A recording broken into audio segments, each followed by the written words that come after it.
Britain faces a clear and present terrorist threat, unlike any we've faced before. In the early hours of this morning, 8 men were arrested. Preparation and instigation. Weeks on, a failed terror attack on the heart of London's transport system. The threat isn't from Afghanistan, Iraq or Pakistan, it's here from angry young British Muslims. Hanging on the back of his bedroom door was a suicide vest. And if that had gone off? We're talking murder. We're talking maimed people. In Muslim communities across the country, there's a small minority who support violent jihad. British soldiers, we want them killed! There is a state of war, and America have declared it.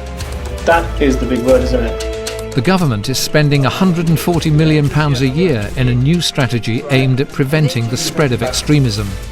Prevent means getting the 16-year-old boy at school today that is attracted to the jihadi website to turn into a model citizen rather than a suicide bomber in 3 years' time. But focusing on Britain's Muslims is controversial. It's making people angry because they are being expected by the state to accept one or the other, either being British or being Muslim. I've travelled across Britain to investigate whether the new counter-terrorist strategy will really make us all safer or simply swell the ranks of Generation Jihad.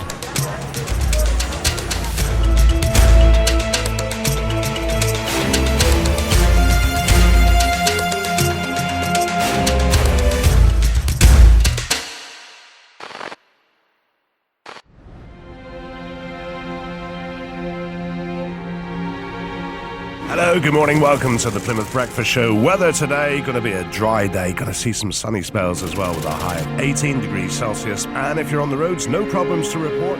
In May 2008, Britain's counter-terrorist agencies received a disturbing wake-up call.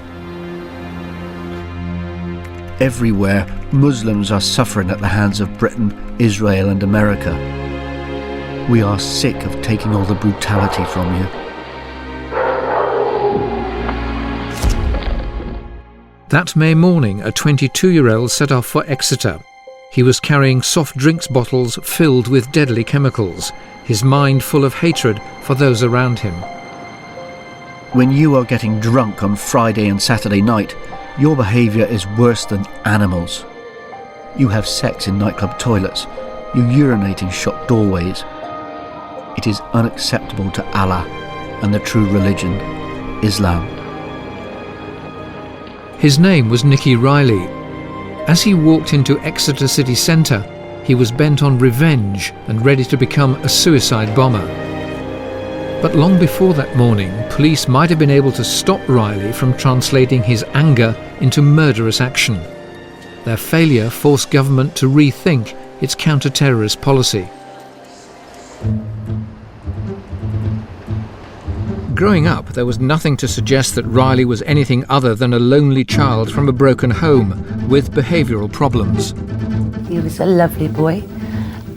He loved his family, but he was a little bit mixed up, a little bit of an outsider. Didn't quite fit in outside as a teenager.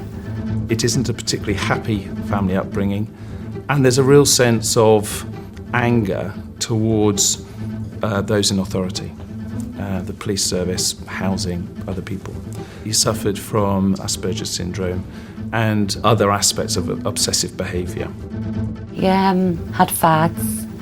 He was taken in by a lot of things, and he would watch DVDs over and over again. He became a bit of a loner, didn't actually engage particularly well with people within the area, and started to really identify with Islam.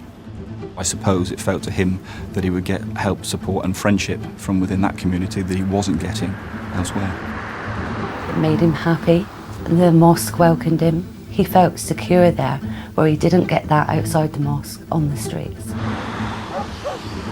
A white boy from a deprived estate in Plymouth, Riley discovered the world of violent jihad via the internet. In the privacy of his bedroom, he'd become obsessed with the 9/11 attacks on America. Did you know what he was doing on the internet? Not at all, no. They're easy prey, they're easy target. especially if they're vulnerable. They're the easiest target for them all. Someone takes them under their wing, plants these extreme views into their heads and just sets them on a different path for a disaster. Soon he was chatting online to Muslim extremists thousands of miles away. Riley's new internet friends were in Pakistan, 2 in particular. They called themselves Adil and Huzaifa.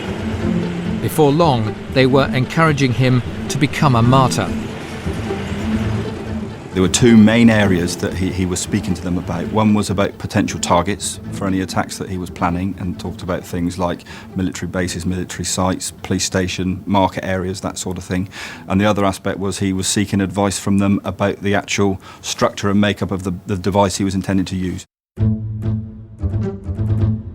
Riley's mentors told him how to make a bomb.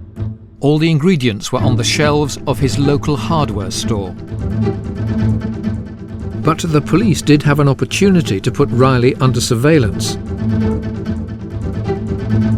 In 2003, he told a psychiatrist that he wanted to become an Islamic martyr through an act of suicide terrorism.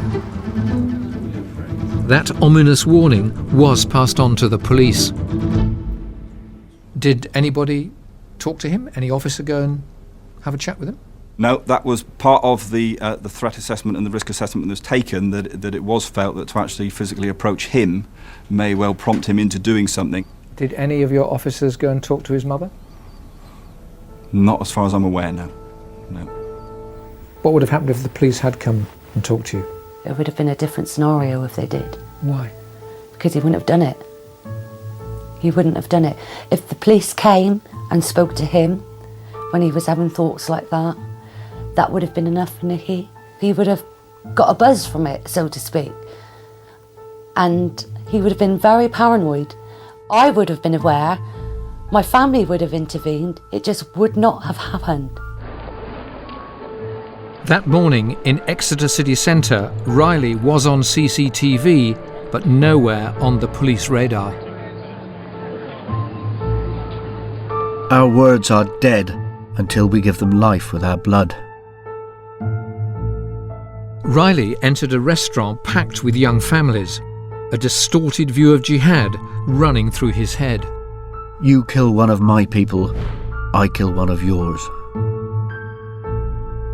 Riley went into the toilet, unpacked his crude bomb and primed it as he'd been instructed by his mentors.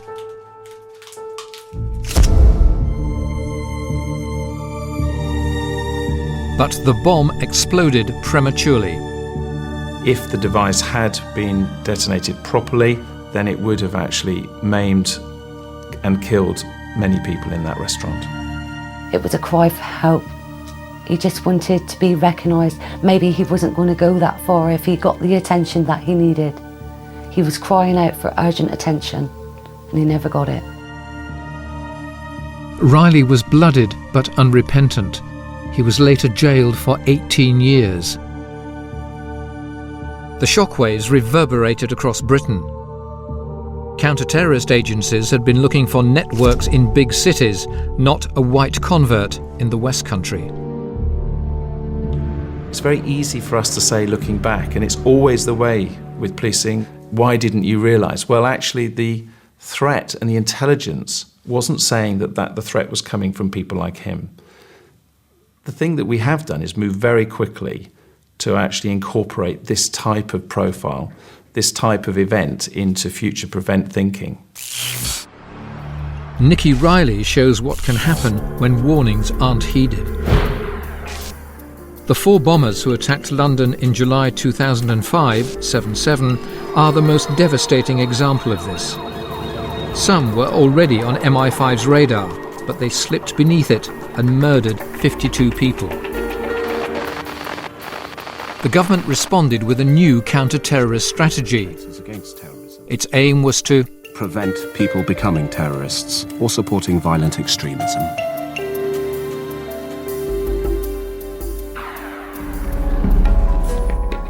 Prevent is the government's attempt to deal with extremism before it becomes terrorism. The aim is to encourage Britain's Muslims to warn the police about the tiny minority